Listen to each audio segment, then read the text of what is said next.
It really depends on who's part of that consensus government.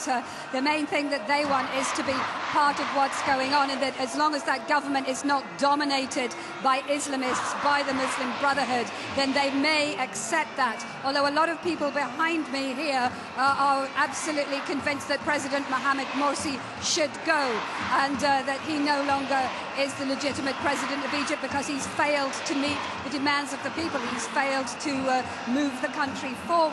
So the news has not yet broken of this to those protesters behind me. They still think that the army will force President Morsi to go at some point this week.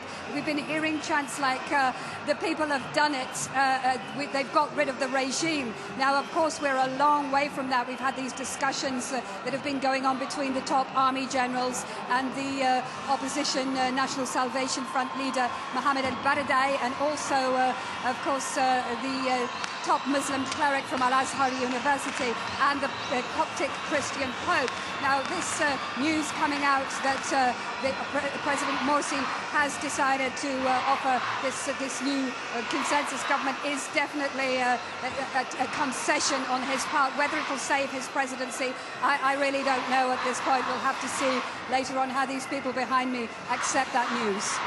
Because, of course, the army deadline has expired. We've had news in that the army even seized the state TV headquarters today.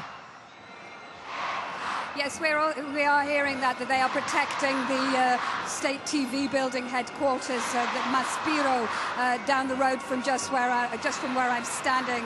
We're hearing that there are army tanks outside that. They say they're protecting the building there, and they actually asked all the staff to leave for their own protection. I think that was an anticipation of what would come out of these meetings today, and if it wasn't to the liking of either the opponents or the supporters of President Morsi, then the TV building, the TV headquarters, would be a target. It has been a target in the past during clashes, anti-government clashes, so I think that was a precaution on their part. Now, we're also hearing reports that the army are moving slightly closer to Tahrir Square. There are across one of the bridges, there have been reports of some armoured personnel carriers. Now, as far as we know, that is really just as a form of protection.